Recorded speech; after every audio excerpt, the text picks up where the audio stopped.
But right now, let's get to the shocking revelations from week 3 of the Sean Diddy Combs trial. Yes, we are breaking down every detail you need to know as prosecutors continue to call witnesses to prove their case of trafficking and racketeering against Combs. And we begin with Diddy's former assistant, who was back on the stand today claiming Diddy's abuse did not end with Cassie. Just when we thought testimony could not get more explosive than Cassie and Kid Cudi, we've even heard gasps on the stand. Legal analyst Misty Marris was in court all week, including when alleged victim 4, who went by the pseudonym Mia, testified to the abuse she allegedly suffered at the hands of Combs. She said there were times where she would work for 5 days straight without a break. She also testified that he threw things at her, threw her in a pool, and was horrifically sexually assaulted by him. Mia testified about one terrifying incident that we also heard on the stand from Deonte Nash.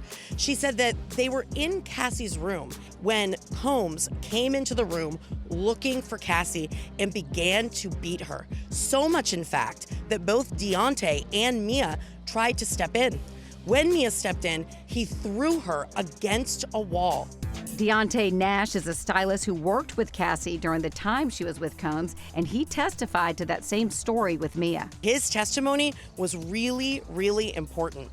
He testified about 2 terrifying incidents that he witnessed between Combs and Cassie.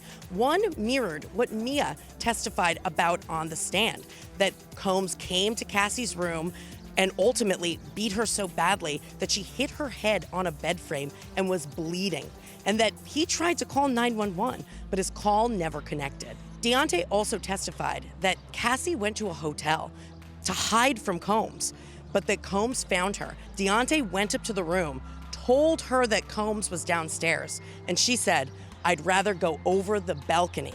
When asked what floor they were on, Deonte testified it wasn't the first floor. Earlier in the week, we heard from Capricorn Clark, who rose from being Combs' personal assistant to an executive working off and on for Combs for 14 years. Capricorn Clark was crying on the stand throughout her entire testimony. She testified that she also saw violence by Combs against Cassie and that he had actually threatened her on multiple occasions. She also testified that she was kidnapped by Combs in December of 2011 when Combs insisted that she come with him to Kid Cudi's house in order to, quote, kill that musician. Capricorn said she did not want to go there, but Combs brought her in the back seat of a car while he was holding a gun, so she felt that she had no choice. Combs' team continues to deny all allegations. As for Cassie, she finished her testimony just in time because she gave birth to her 3rd child earlier this week.